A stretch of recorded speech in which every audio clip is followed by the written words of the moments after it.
नमस्कार। IND analysis दिग्गजों को चैलेंज में आपका स्वागत है। मैं हूं राजेश सक्सेना।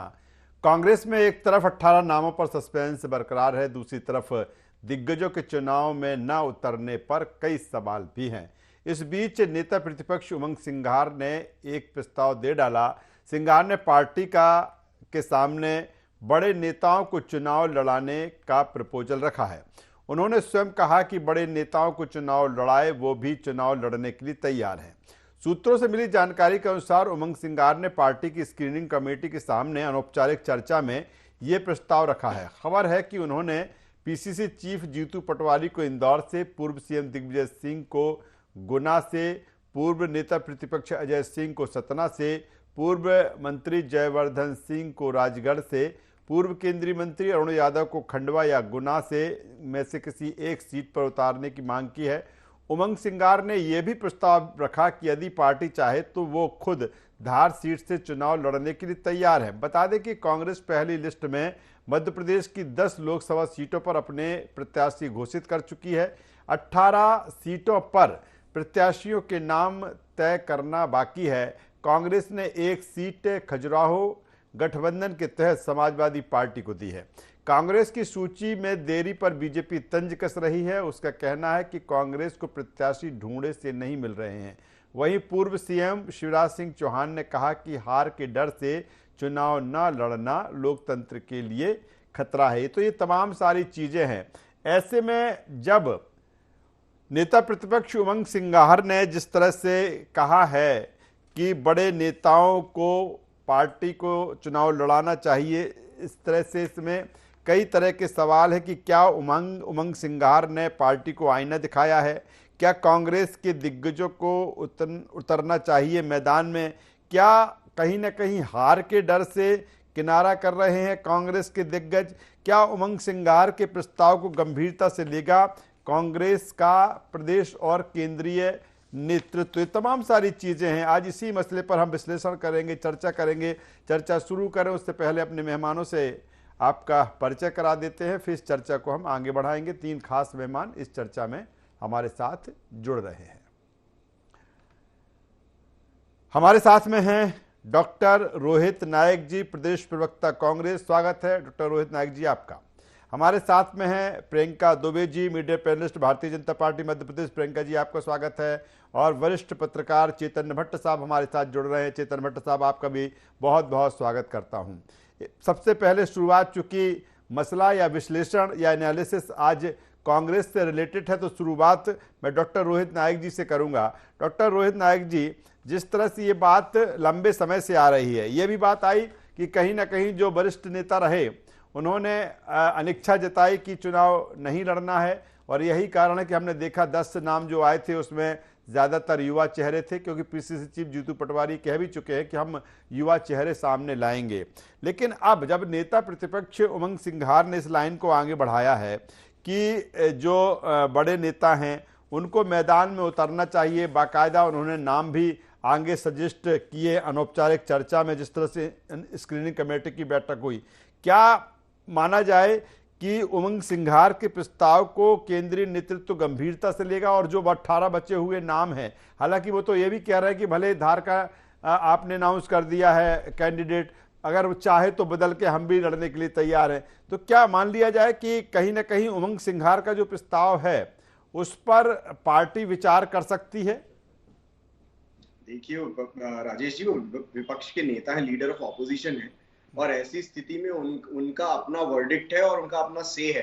और जहां तक सीडब्ल्यूसी और सीईसी की बात है, मुझे नहीं लगता कोई भी बात अनौपचारिक रूप से हुई होगी।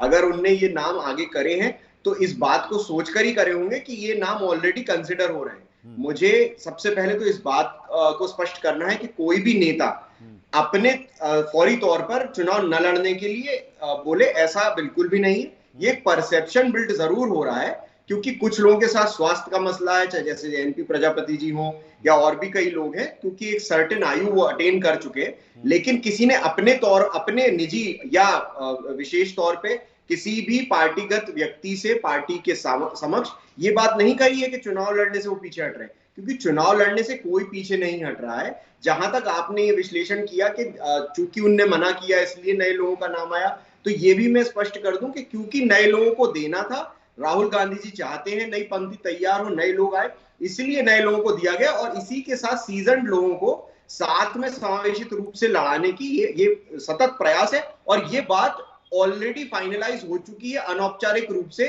केवल एक जो मसला है वो ये है कि इनका अपना जो स्टैंड है वो क्लियर होना चाहिए, गठबंधन के हिसाब से क्या समीकरण बन रहे हैं वो स्पष्ट होना चाहिए। मध्य प्रदेश में चूंकि एक ही सीट दे रहे हैं समाजवादी को, कांग्रेस को 28 सीटों पर चुनाव लड़ना है। 28 सीटों पर मिला जुला एक समावेशित रूप से एक बहुत अच्छा पैनल दिखेगा। और मुझे लगता है कि सारे लोग, अभी जिस तरह की पार्टी की स्थिति है इस समय, तो कोई भी वैसे भी पीछे नहीं हट सकता। पार्टी के लिए सबसे महत्वपूर्ण समय है और सबसे कठिन समय है। इस समय सीजन पॉलिटिशियन सारे साथ में खड़े रहेंगे और मुझे लगता है कल परसों में ये नाम सारे तय भी हो जाएंगे, क्योंकि जो हमारी जानकारी में है कि धार से जो है अरुण यादव जी का नाम जो है प्रस्तावित है, वो लड़ेंगे। राजगढ़ से जो है दिग्विजय सिंह जी का नाम प्रस्तावित है, वो लड़ेंगे। तो इसी तरीके से उनका ये कहना है उमंग श्रृंगार जी का कि अगर आप चाहें तो सीट बदल भी सकते हैं, यहां पर कोई ऐसा गुरेज नहीं है या कोई ऐसा जो अगर मैसेज जा रहा है कि कोई लड़ना नहीं चाहता, तो ऐसी कोई भी बात नहीं। ये मुझे लगता है पार्टी आलाकमान के सामने उन्होंने स्पष्ट करी है और ये बिल्कुल औपचारिक रूप से करी होगी। अनौपचारिक तो कोई चर्चा मीटिंग एक दिन पहले का कल ही का हम बयान बता दें। पूर्व सीएम शिवराज सिंह चौहान जी जिस तरह से कह रहे हैं कि हार के डर से चुनाव ना लड़ना काफी गंभीर मसला है, क्योंकि ये लोकतंत्र प्रजातंत्र के लिए ठीक नहीं है। और मुझे लगता है कि इस बात को लेकर लगातार जो भारतीय जनता पार्टी है वो कांग्रेस को निशाने पर ले रही है। निशाने पे लेने की बात नहीं, मुझे तो लगता है प्रोपेगेंडा पॉलिटिक्स जैसा सतत जीवित रही है बीजेपी में कि वो गंज बासौदा तक ट्रेन से बैठकर गए।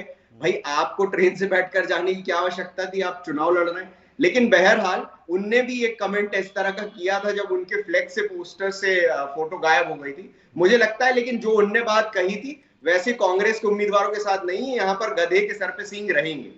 चलिए मैं सीधे आता हूं प्रियंका दुबे जी के पास में। प्रियंका दुबे जी, आपको क्यों लगता है, वो कह रहा है कि सब ऑल इज वेल है, कहीं कोई ऐसी चीज नहीं है, कोई मना नहीं कर रहा, सब लड़ने के लिए तैयार है। ये अलग बात है कि तमाम सारे जो नेता हैं कांग्रेस के वो कांग्रेस से छिटक कर कहीं ना कहीं भारतीय जनता पार्टी में पहुंच रहे हैं। मेरा सवाल इस बात को लेकर है कि भारतीय जनता पार्टी को क्यों ऐसा लग रहा है कि उनको नेता ढूंढे से नहीं मिल रहे हैं। आप लगातार ये सवाल उठा रहे हैं। क्षमा चाहूंगी राजेश जी, तकनीकी समस्या के कारण मैं रोहित जी की बात को नहीं सुन पाई, परंतु जिस हिसाब से आप ब्रीफ कर रहे हैं तो ये आकलन करने की जरूरत कांग्रेस पार्टी को पड़ गई है कि जो आज एक समय की सबसे पुरानी पार्टी, और अगर हम बात करें कि जो एक बहुमत के साथ हमेशा सरकार में रहा करती थी, आज 44 सीटों पे सिमट करके रह गई है। और उसके बाद भी अगर मैं भी देखूं तो मात्र 80 दिनों के अंदर 17,000 से ज्यादा कांग्रेस के लीडर्स और छोटे कार्यकर्ता से लेकर सभी प्रकार के पदाधिकारी भारतीय जनता पार्टी के अंदर खुद भी लेकर रहे हैं, तो और आके सदस्यता लेते हैं। और वो लोग कहीं ना कहीं इनके प्रति इनकी जो कार्यशैली है या जिस तरीके से कांग्रेस के अंदर उनको अनदेखी की गई है, वो खुद अपना दर्द बयान करते हैं। तो इसके लिए आकलन अब कांग्रेस को खुद को करना चाहिए कि वो या तो अपने प्रदेश अध्यक्ष के चयन में गलत कर गए हैं, या उनकी रीति नीति कहाँ स्पष्ट हो गई है, या हम कहें कि जिस तरीके से इनके पूर्व राष्ट्रीय प्रवक्ता प्रमोद कृष्णन जी ने कहा था कि आज जो कांग्रेस है वो पुराने गांधी जी के विचारों पे चलने वाली कांग्रेस न रह करके नेहरू जी के विचार और परिवारवाद को अग्रणी या आगे मानते हुए चलने वाली कांग्रेस बन चुकी है। तो कांग्रेस का आज आत्महत्या के दौर से गुजर चल रही है। और ये बात बिल्कुल स्पष्ट है कि जिस प्रकार से भगदड़ मची हुई है कांग्रेस में कैंडिडेट ढूंढना, हमें तो अब ऐसा लगता है कि अगर इन्होंने कांग्रेस के किसी भी प्रत्याशी को घोषित कर दिया तो ऐसा ना हो कि दूसरा खेमा नाराज होकर के भारतीय जनता पार्टी में विलय कर जाए।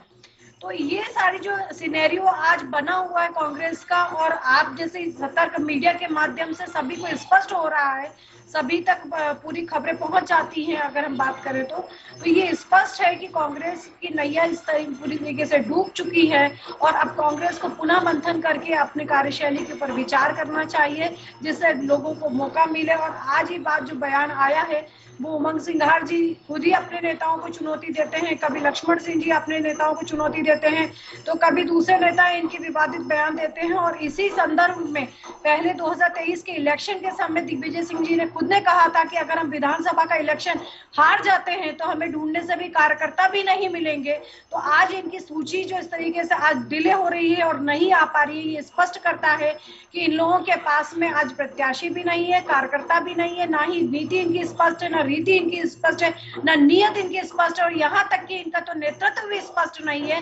तो लक्ष्य विहीन कांग्रेस आज दिशाहीन भी हो चुकी है और कुछ दिनों बाद में हमारा चेतन भट्ट साहब के पास में आ जाता हूं, उनके कमेंट्स ले लेता हूं। चेतन भट्ट साहब, जिस तरह से नेता प्रतिपक्ष उमंग सिंघार जी का जो बयान है या जो चीज़ें उन्होंने कहा है, चर्चा में है कि नहीं, उन्होंने स्क्रीनिंग कमेटी के साथ सामने ये बात रखी, ये प्रस्ताव रखा, जिसको लेकर लंबे समय से ये था कि नहीं, वरिष्ठ जो नेता हैं वो चुनाव नहीं लड़ना चाहते। तो उन्होंने भी उसी बात को कहीं ना कहीं इस मीटिंग में, उस बैठक में, चर्चा के दौरान आगे बढ़ाया कि नहीं, इनको चुनाव लड़ना चाहिए और फला जगह से चुनाव लड़ना चाहिए। क्या इसके बाद लगता है चेतन भट्ट साहब की कुछ, अभी चूंकि 18 नाम बाकी हैं, कि कुछ ऐसा परिवर्तन देखने को मिलेगा? क्योंकि कल जब सीईसी की बैठक हुई थी तो ये कहा जा रहा था कि उसमें दिग्विजय सिंह का नाम भी शामिल है, कहीं ना कहीं अरुण यादव का भी नाम शामिल है। क्या मान लिया जाए कि उसके बाद, उमंग सिंघार के उस प्रस्ताव के बाद, पार्टी के केंद्रीय नेतृत्व ने इस पर विचार किया होगा?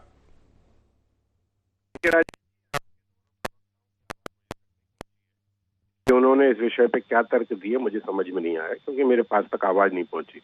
रहा जहां तक सवाल जो आपने सवाल किया है, तो देखिए, कांग्रेस के पास वैसे भी अभी नेताओं का संकट हो गया है। जिस तरह से भारतीय जनता पार्टी की गोद में जा जाकर कांग्रेस के वरिष्ठ नेता बैठ रहे हैं, उससे कहीं ना कहीं कांग्रेस में एक निराशा का भाव है और वो अपनी पार्टी को संभालने की कोशिश कर रही। इन परिस्थितियों में अगर आप वरिष्ठ नेताओं को चुनाव मैदान में उतारते हैं, तो जो 28 सीटें, 29 सीटें हैं प्रदेश की, उनमें प्रचार कौन करेगा? स्टार प्रचारक तो वही नेता हैं जिनका अपने अपने इलाके में थोड़ा प्रभाव है और बचा हुआ है अभी, चाहे वो अरुण यादव जी हों, दिग्विजय सिंह हों, जीतू पटवारी प्रदेश अध्यक्ष है, उनको भी दौरा करना होगा पूरे प्रदेश का। इसके अलावा आपके अजय सिंह राहुल हैं, जिनका अपना सीधी विंध्य क्षेत्र में अपना एक प्रभाव है। तो ऐसे प्रभाव वाले नेताओं को निश्चित रूप से प्रचार के लिए छोड़ना ज्यादा जरूरी है बनिस्बत उनको एक लोकसभा क्षेत्र में फंसा कर रखने के लिए। क्योंकि अभी आप देखिए कि नॉमिनेशन शुरू हो गए हैं, लेकिन अभी तक कांग्रेस के प्रत्याशियों की घोषणा नहीं हो पाई है और उसके लिए आपके दिल्ली स्तर पर मंथन भी चल रहा है। लेकिन अभी तक ये नई खबर आई है कि हो सकता है कि होली के बाद प्रत्याशियों की घोषणा हो। तो इन परिस्थितियों में कांग्रेस का जो प्रत्याशी बनाया जाएगा उसके पास समय बहुत कम होगा। और दूसरी बात, जब जीतू पटवारी ये कह रहे हैं कि हम नए चेहरों को सामने लाने का प्रयास कर रहे हैं, तो ये तो अच्छा कदम है। भारतीय जनता पार्टी ने भी ये प्रयोग किया है और उसको सफलता मिली है। हमेशा उन्हीं लोगों पर दांव लगाना जो अब बूढ़े हो चुके हैं, जो लंबे अरसे से राजनीति कर रहे हैं कांग्रेस, ये ठीक नहीं है। क्योंकि दूसरी पीढ़ी जो है वो कब सामने आएगी? भारतीय जनता पार्टी ने जो प्रयोग किया है उसको निश्चित तौर पर लाभ मिला है। नए चेहरे सामने आए हैं। नया जो व्यक्ति जब कोई राजनीति में आता है तो उसमें एक ऊर्जा होती है, उसमें एक सोचने समझने की ताकत होती है। वो कुछ करना चाहता है, वो कुछ बताना चाहता है कि अगर आपने मुझे मौका दिया है तो मैं ये करके दिखाऊंगा। तो मेरे हिसाब से तो ठीक है, उमंग सिंघार ने अपना प्रस्ताव रखा है, लेकिन मेरे हिसाब से मुझे लगता है कि नए और इन पुराने चेहरे जो हैं, जो वरिष्ठ नेता हैं, उनको कैंपेन का एक जिम्मेदारी सौंपनी चाहिए, ताकि वो पूरे प्रदेश में घूम घूम के अपनी पार्टी के जो रीति नीति है उसको लोगों तक पहुंचा सकें। क्योंकि उनकी अपनी एक फॉलोइंग है आज भी। ठीक है, कांग्रेस कमजोर हो गई है, लेकिन कांग्रेस का जो परंपरागत वोट है वो अभी भी स्थिर है। ठीक है, नेता चले गए हैं, लेकिन जो मतदाता है, जो बरसों से कांग्रेस को वोट दे रहा है, किन्हीं भी परिस्थितियों में दे रहा है, या भारतीय जनता पार्टी का जो परंपरागत वोटर होता है, हाँ, ये जो नए वोटर आए हैं वो निश्चित तौर पे इधर से उधर हो सकते हैं। क्योंकि जो वो पहली बार अभी वोट डाल रहे हैं, उनके सामने दूसरी सरकार उन्होंने देखी नहीं है, उन्होंने एक ही सरकार देखी, इसलिए वो मुकाबला या तुलना नहीं कर पाएंगे कि कांग्रेस में क्या क्या किया था या बीजेपी ने क्या किया था। तो मेरा जो विचार है उसमें यही है कि अगर आप पुराने नेताओं को कैंपेनिंग में लगाते हैं तो वो ज्यादा फायदेमंद होगा बनिस्बत उनको चुनाव प्रचार में उतारने, टिकट देने की जरूरत। आपके पास में आऊंगा एक बार फिर, डॉक्टर रोहित नायक जी के पास में आ जाता हूं। डॉक्टर रोहित नायक जी, ठीक है, उमंग सिंघार जी जो कुछ कह रहे हैं, वो जो लंबी एक फेहरिस्त या जो उन्होंने तमाम सारे नाम उन्होंने लिए, चाहे स्वयं का नाम हो, दिग्विजय सिंह जी का नाम हो, अजय सिंह का नाम, जयवर्धन का, या अरुण यादव का नाम, जीतू पटवारी का नाम, लेकिन सवाल अब ये भी उठ रहा है रोहित जी कि सूची को लेकर रोज ही ये कयास लग जाते हैं कि नहीं आज आ जाएगी। अब जिस चेतन भट्ट साहब भी जिस तरह से कह रहे हैं कि ये भी खबर है कि शायद होली बाद आए, तो कहीं ना कहीं क्या अगर मुझे लगता है कि अब वो समय तो रहा नहीं होगा कि नहीं अभी फलाने सीट पर कैंडिडेट डिसाइड नहीं हो पाया। कैंडिडेट तो मुझे लगता है कि डिसाइड हो गए होंगे। तो क्या इसको क्या रणनीति मान ली जाए कांग्रेस की कि नहीं अब थोड़ा और विलंब कर लेते हैं, फिर हम ये कैंडिडेट डिक्लेयर करेंगे? इसके पीछे क्या रणनीति हो सकती है डॉक्टर रोहित नायक जी? हालांकि आप तो ये भी कह सकते हैं कि अब जिस तरह से केंद्रीय नेतृत्व जो कुछ कर रहा हो, लेकिन चूंकि आप पार्टी में हैं, पार्टी को बेहतर तरीके से समझते हैं, बैठकों में भी रहते हैं, क्या मान लिया जाए कि आखिर वजह क्या है वास्तविक? राजेश जी, पहले तो मैं आपको बता दूं, पहले भी मैंने ये बात बोली है आपके चैनल और आपके माध्यम से कि टिकट्स का जो वितरण है वो ऑलमोस्ट कंप्लीट हो चुका है।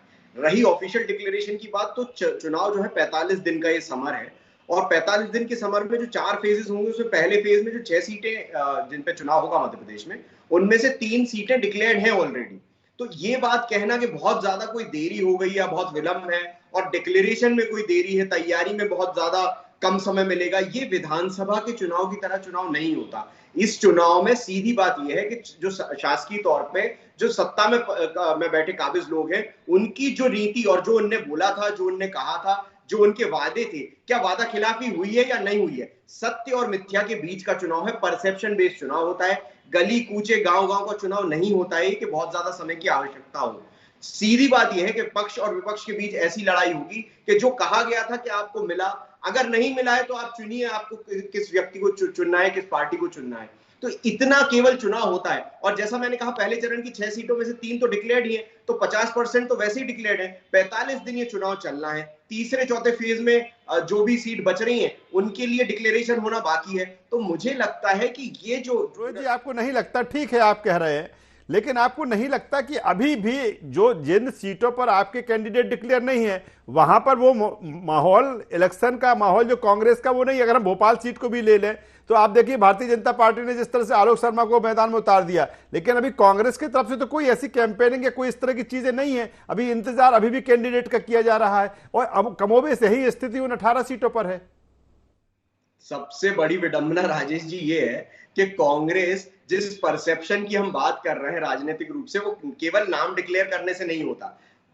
चुनाव सामग्री होती है, चुनाव की अन्य तैयारियां होती हैं, पोलिंग एजेंट बनाने के लिए जो मैकेनिज्म लगता है, गाड़ियां फाइनलाइज करनी पड़ती हैं, कैसे क्या कहां पर मटेरियलाइज होगा वो फाइनलाइज करना पड़ता है। इसके लिए जो पूंजी लगती है, आप बताइए उम्मीदवार कितनी पूंजी लगाएगा? हमारे तो सारे खाते ही फ्रीज कर रखे हैं पिछले एक हफ्ते से। तो हमारे पास तो चुनाव लड़ने के लिए इस वक्त चुनाव लड़ने के लिए इस वक्त पैसे नहीं है। तो ये बात भी तो सत्य है ना कि हमारे अकाउंट फ्रीज है। अब अपन कम से कम ये काम वो तो करने लगता।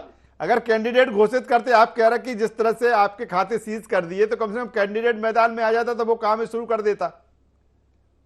वो निजी तौर पे चर्चा ऑलरेडी है, और निजी तौर पे जो मैं बता रहा हूं, बहुत सारा मैसेज पास ऑन हो चुका है, बहुत सारे कैंडिडेट फाइनलाइज है और उनको पता है कि वो चुनाव लड़ रहे हैं। ये ऑफिशियल डिक्लेरेशन की बात है। और जहां तक लोकसभा में जाकर अपने जनता के बीच रैलीज करने की, कार्यक्रम करने की, मंच लगाने की जो राजनीति है, उसके लिए जिस पूंजी की आवश्यकता है वो पूंजी कांग्रेस के पास है कहां? उसके तो सारे अकाउंट सीज्ड हैं। आज की तारीख में अगर हमको एक चुनाव लड़ना है विधानसभा का, तो भले ही कुछ भी बोले चुनाव आयोग, लेकिन उस चुनाव आयोग की मियाद से बहुत ऊपर के खर्चे होते हैं, जिसके लिए पार्टी खड़ी होती, वो पार्टी लेती है, सारे खर्चों का वहन करती है। तो वो पार्टी के पास चलिए, प्रियंका जी कुछ कहना चाहेंगी? जवाब दे दे, फिर मेरा अगला सवाल आपसे होगा। जी प्रियंका जी।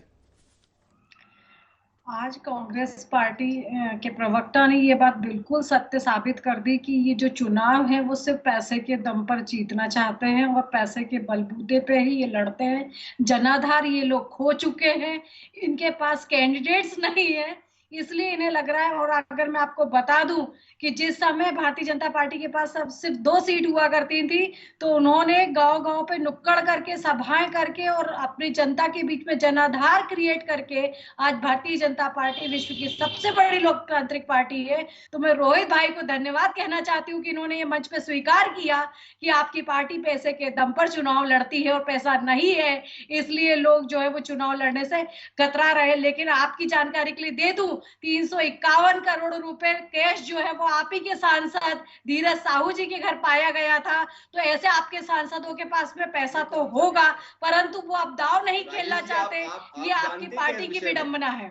मुझे तो नहीं पता है। मैं ये कहना चाहता हूँ प्रियंका जी से कि प्रियंका जी, मुझे पिछले 2 चुनाव में जो चुनाव आयोग ने पैसा निर्धारित किया है, केवल वो राशि बता दें अगर, तो मैं जान जाऊंगा कि इनको कितना ज्ञान है इलेक्टोरल पॉलिटिक्स के बारे में। क्योंकि अगर पैसा नहीं लगता होता तो चुनाव आयोग की मियाद बढ़ाती कैसे? हर बार जो पैसा बढ़ रहा है पिछले 3-4 पंचवर्षीय से, अगर एक भी पंचवर्षीय 2 पंचवर्षीय का ये मुझे राशि का जो है बखान कर दें, तो मैं समझ जाऊंगा कि पूंजी बिल्कुल नहीं लगती। और ये अगर ये कहना चाह रहे हैं कि बिना पैसे से आप दे दीजिए, 351 करोड़ रुपए का जो काला धन है, इसके ऊपर 2 शब्द बोल दीजिए कि 351 करोड़ रुपए धीरज साहू जी के पास से कहां से आए, कैसे पाए गए, इतना कैश उन्होंने क्यों इकट्ठा करके रखा था? अगर आप चलिए, वक्त की कमी है। फाइनल कमेंट चेतन भट्ट साहब से लूंगा। और मुझे लगता है कि जिस विषय पर, जिस सब्जेक्ट पे हमारी चर्चा है, उसी से रिलेटेड हमारा एक सवाल होगा। चेतन भट्ट साहब, जिस तरह से रोहित नायक जी कह रहे हैं कि कोई ऐसी लेट या विलंब नहीं है, कैंडिडेट डिक्लेरेशन में सारी कुछ तैयारियां हैं, लेकिन ये तो बिल्कुल फैक्ट है ना कि अगर आप कैंडिडेट घोषित कर देंगे, अनाउंस कर देंगे, तो मैदान में वो आ जाएगा और चीजें दिखने लगेंगी। कोई भी कैंडिडेट आता है, उसके फॉलोवर्स होते हैं, उसके समर्थक होते हैं, उसकी टीम होती है। कहीं ना कहीं इसमें अभी फिलहाल जो स्थितियां हैं वो अनुकूल नहीं दिखती। चेतन भट्ट साहब, अखाड़े में एक ही पहलवान इस समय ताल ठोक रहा है, अभी दूसरा पहलवान तैयारी कर रहा है मैदान में उतरे, अखाड़े में उतरे या ना उतरे। दूसरी बात, जो पैसे की बात कही रोहित भाई ने, वो बिल्कुल सही बात है। देखिए, वो जमाना चला कि जब 2 सीट से 340 सीट तक भारतीय जनता पार्टी पहुंची थी। उस समय शुचिता की राजनीति होती थी, सिद्धांतों की राजनीति होती थी, लेकिन अब वक्त बदल गया है।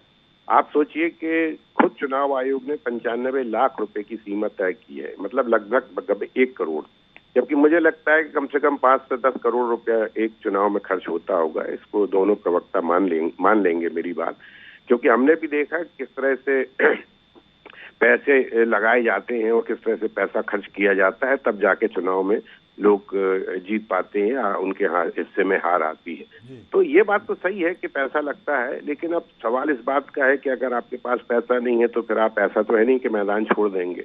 एक विपक्ष की सबसे बड़ी पार्टी है मध्य प्रदेश में, उसको भी चुनाव में उतरना होगा। और ऐसा भी नहीं है कि जो लोग सत्ता में रहे हों इतने समय तक उनके पास पैसा ना हो। कई बार ये भी होता है कि अगर पार्टी के पास पैसा नहीं है तो प्रत्याशी खुद पैसा लगाता है, लेकिन इसके बावजूद जो पैसा लगना है आज की तारीख में, वो पैसा किसी प्रत्याशी के पास हो सकता है या नहीं हो सकता है। कुछ 10, 20, 25, 50 प्रत्याशी ऐसे हों जो अरबपति हों। वैसे तो आजकल राजनीति में जब जो सीमा है वो आते हैं, उनके आय आती है, वो तो करोड़ों में है, इसमें कोई संदेह की बात नहीं है। और वो करोड़े कैसे बन जाते हैं, ये भी बड़ा आश्चर्यजनक तथ्य है, क्योंकि जो 5 साल में जिसकी आय 100 गुना और 500 गुना बढ़ जाती है, वो कैसे आती है, इस पर ना कभी इनकम टैक्स ध्यान देती, ना कोई संस्था दूसरी ध्यान देती है। तो ये बात सही है कि पैसे के बिना चुनाव लड़ना बड़ा कठिन। और फिर एक लोकसभा में 8 विधानसभाएं होती हैं, 8 विधानसभाओं में आपको कार्यकर्ताओं को भी खुश रखना है, उनके खाने पीने की व्यवस्था करना है, उनके गाड़ी घोड़े की व्यवस्था करना है, पोस्टर बैनर है। तो इसलिए ये बात उनकी मुझे लगती है कि सही है कि उनके पास पैसे की कमी है, लेकिन पैसे की कमी को आधार मान के आप चुनाव मैदान में पीठ दिखा दें, ये भी सही नहीं है। चलिए, बेहतर बात चेतन भट्ट साहब आप कह रहे हैं समय की चूंकि कमी है, और निश्चित तौर पर चाहे टिकट में जो 18 सीटों पर देरी हो रही है, जरूर इस पर सवाल है, लेकिन दूसरी तरफ जिस तरह से दिग्गजों को लेकर जो प्रस्ताव उमंग सिंघार ने दिया है, और ये भी कहा जा रहा है कि उस पर कुछ नाम जिनकी चर्चा उन्होंने उस प्रस्ताव में की थी, वो अब नाम चर्चा में भी है कि शायद वो चुनाव लड़ सकते हैं। देखना होगा जब फाइनल नाम आएंगे 18 कांग्रेस की, तो किस तरह की टीम होगी। हालांकि भारतीय जनता पार्टी अपने सारे प्रत्याशियों को घोषित कर चुकी है। तीनों मेहमानों का धन्यवाद करता हूँ, शुक्रिया करता हूँ। तो कुल मिलाकर अब जो दिग्गजों को चैलेंज है और उमंग सिंघार ने इस बात को आगे बढ़ाया है कि उनको मैदान में उतारना चाहिए। देखना होगा जब सूची आएगी, जब प्रत्याशी सभी सामने होंगे कांग्रेस के, तो क्या वाकई उमंग सिंघार जो बात कह रहे हैं उस पर मोहर लगेगी या फिर पार्टी किसी और ट्रैक पर अपने उम्मीदवारों को लेकर दिखती है। IND एनालिसिस बस इतना ही। IND 24 पर खबरों का सिलसिला लगातार जारी है। आप बने रहिए हमारे साथ। नमस्कार।